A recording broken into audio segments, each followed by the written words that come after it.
네, 이처럼 재정난이 너무 심각해서 정상적인 교육 기능을 수행할 수 없는 대학이라면 학생들의 피해를 최소화하는 방식으로 퇴로를 고민할 필요가 있겠죠.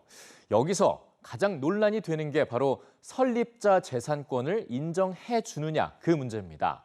그렇게라도 해야 자발적 퇴진을 유도할 수 있다는 건데 사회적 비판이 워낙 거세서 접점을 찾기가 어려운 실정입니다. 박광주 기자가 취재했습니다. 자본 잠식에 들어가거나 기본적인 운영비도 충당하기 어려워질 정도로 부실해진 한 개 대학. 이들의 선택지는 크게 두 가지입니다. 먼저 다른 대학과의 통폐합. 구성원들의 이해관계가 달라서 웬만해선 쉽지가 않습니다. 다음으로 재정기여자를 찾아 정상화를 시도하는 방법인데 이건 더 어렵습니다. 막대한 빚을 떠안으면서 비영리 기관인 대학을 인수해줄 만한 협상자가 드물기 때문입니다.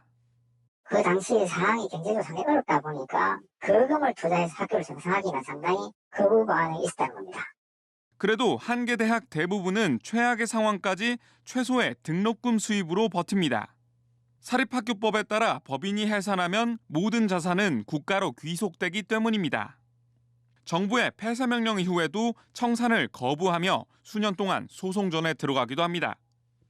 90% 이상의 교수들이 박탈감과 자괴감에 시달리게 되었고 대인 기피증이나 우울증 등의 그 후유증에 시달리고 있는, 심지어 우리 대학 교수님들만 5명의 교수님들이 그 운명을 달리하기도 했습니다. 상황이 이렇자 정치권에선 한 개 대학에 퇴로를 마련해야 한다는 주장이 제기되고 있습니다. 설립자가 일부라도 재산을 가져갈 수 있도록 해야 자발적 퇴진을 유도할 수 있다는 겁니다. 하지만 사회적 저항이 만만치 않습니다. 먹튀죠, 먹튀. 학생들이 낸 등록금과 국민이 낸 세금이 계속 이렇게 붙지 않습니까? 그러니까 그것도 다 계산할 수 있으면 그걸 다 계산해서 빼야죠. 국가가 접근하는 순간 그건 오히려 더 좋지 않은 선례를 남긴다고. 설립자의 재산 처분을 쉽게 해도 학생과 교직원에 대한 대책으로 직결되진 않는다는 문제도 있습니다. 현재 서남대학교 교수들이라든가 직원이라든가 학생들이 입은 피해 이런 것에 대한 아무런 보상이 없는 상태에서 이사장만. 결국 정부 차원에서 확실한 구조개혁 목표를 정하고 회생 가능성이 없는 대학은 적극적으로 개입해 질서 있는 퇴진을 진행할 필요가 있다는 지적이 나옵니다. 지금처럼 재정 지원만 끊어 학생들을 고사시키는 방식은 피해가 너무 크다는 겁니다.